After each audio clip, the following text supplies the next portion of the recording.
Welcome, everyone, to today's Explainer.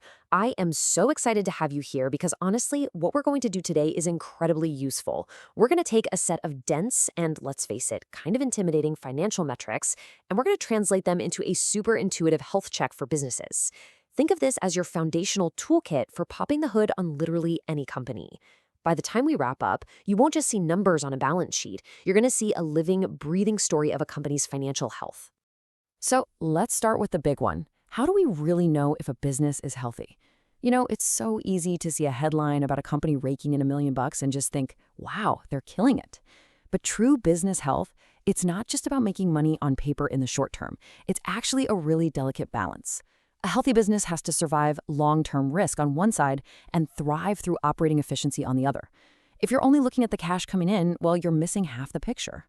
Okay, so here's our roadmap for today's Explainer. First, the business health check. Number 2, solvency and measuring financial risk. 3, profitability and measuring operating efficiency. And finally, number 4, we'll wrap up with the DuPont model explained.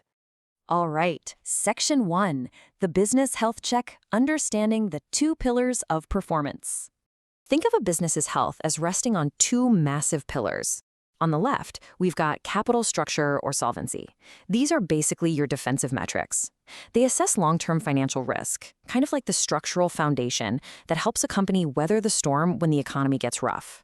Then, on the right, we have operating performance or profitability. These are your offensive metrics. They look at operating efficiency and earnings, the engine that's pumping out rewards day in and day out. You absolutely have to look at both of these to get the whole story.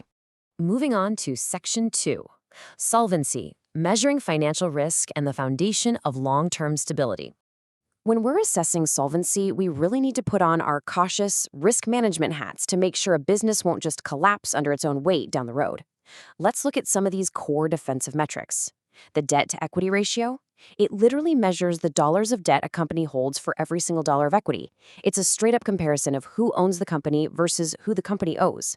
Then you have the debt ratio, or gearing, which measures the proportion of assets financed by liabilities. The equity ratio flips that around to look at assets funded by actual equity. But we also have to test the burden of all that debt, right? That's where interest coverage comes in, telling us if operating profits can strictly cover the interest payments. And debt coverage tests if the actual operating cash flows are beefy enough to repay the principal long-term debt. Each of these ratios has a very specific, absolutely crucial diagnostic job. Now, if you only remember one thing from the solvency side of this explainer, make it this. Higher risk generally arises from a higher reliance on debt. It's a really simple sentence, but it is the ultimate anchor for assessing risk. The more a company leans on borrowed money to fund its operations, the more vulnerable it becomes to things like market downturns or rising interest rates or just a sudden drop in sales. Look, debt is a powerful tool, no doubt about it, but it undeniably turns up the dial on long-term financial risk. Okay, Section 3, profitability, measuring operating efficiency and the engine of the business.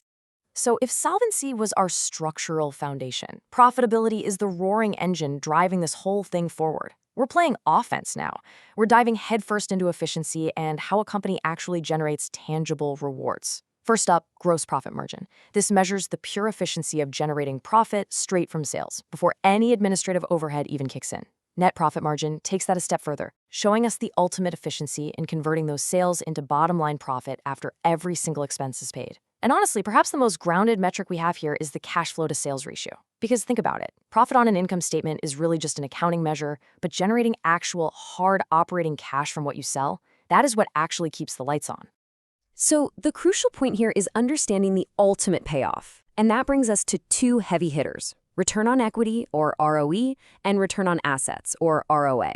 ROE is specifically for the shareholders. It measures the profit earned for each dollar of shareholders' equity. Basically, it answers how well is the company using the owner's money. ROA, on the other hand, takes a step back and looks at the whole pie. It measures the profit earned for every single dollar of total assets, whether those assets were funded by debt or equity. These 2 metrics, they are your ultimate stepping stones to really grasping a company's overall earnings performance. Which brings us to Section 4, the DuPont model explained, the ultimate diagnostic X-ray. If those previous ratios were like checking a patient's basic vitals, the DuPont model is like putting them in an MRI machine. It lets us look deep inside that ROA metric to find the true structural source of a company's performance. It breaks down exactly why ROA changes by splitting it into two distinct parts. ROA equals profit margin multiplied by asset turnover. So instead of just staring at the final return on assets number and guessing why it went up or down, this formula literally splits the atom for us. It tells us, did performance improve because we're making a higher margin on every item? Or is it because we're just turning over our assets way more rapidly? The really profound takeaway here is that the DuPont model links profitability and asset efficiency, providing way deeper insight than ROA ever could on its own. By marrying a profitability metric, the profit margin, with an efficiency metric, asset turnover, we get this amazing multidimensional view. Think about it.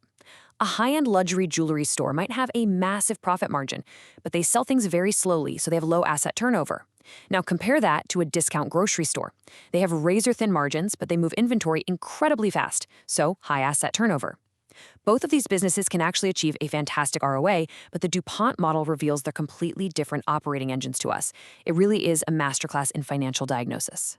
So, as we wrap up our financial health check today, I want to leave you with a question to chew on. Is your company balancing its risk with operating efficiency? Remember, it's never just about how much money is coming in, and it's never just about having zero debt. The absolute best businesses in the world master both sides, the defensive capital structure metrics and the offensive operating performance metrics. The next time you're looking at a company, use this toolkit. Look beyond the surface, run the numbers, and find out how truly healthy it really is. Thank you so much for hanging out with me for this explainer. Keep asking those great questions, and I'll see you next time.